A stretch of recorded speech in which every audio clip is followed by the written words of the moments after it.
Okay, panoramas. You can do them in Lightroom also. So,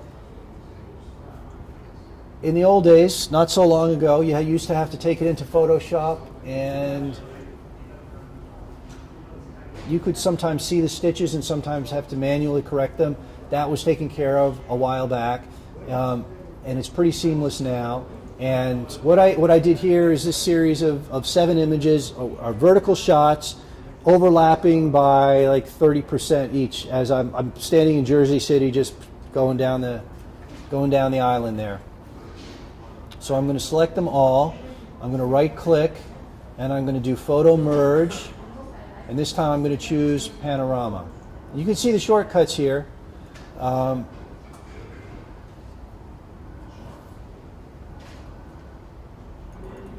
This also gives you a preview much faster than it used to do in the old days. You can choose on auto crop if you want, or you could do this boundary warp, which is basically bringing the images up to fill in that white area, and it's kind of a pretty amazing thing. You let go, it just brings it up, and you can fill in that whole space by that content aware fill. So we're going to say merge because that's looking pretty good. Okay, there it is. So we'll bring that into develop module with D key. It's funny.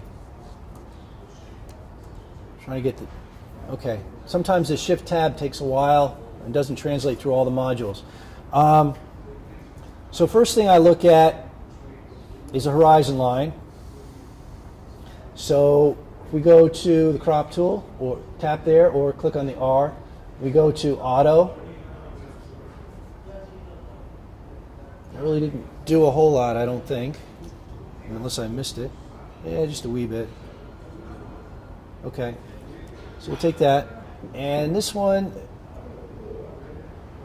is also DNG, so you could do whatever adjustments you want to here. But I'm going to show you another option. Now we're going to go out to Luminar, which is another program made by McFun, or now Skylum. So I'm going to right click, and we're going to go to Edit in Luminar 2018.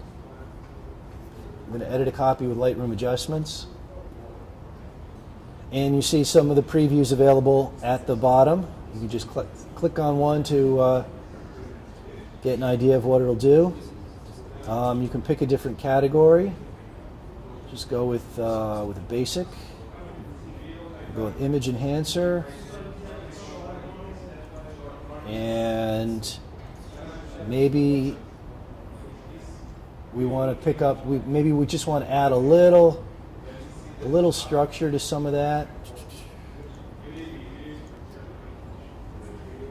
You can turn this on and off by the eyeball. And just to keep it fast, I'm going to say yes, this is good, and we'll take this back. Okay, and it comes back in right next to the other one, and it does the same thing with the naming. That's my only complaint. It makes it a longer name, but it's not too bad. And again, you can do a further edit in Lightroom if you want. If you say maybe the highlights are a little too high, you could just bring those down a teeny bit, and that's applying to the image after it was created in Luminar. So between the two of them, you're going from that as the original to that.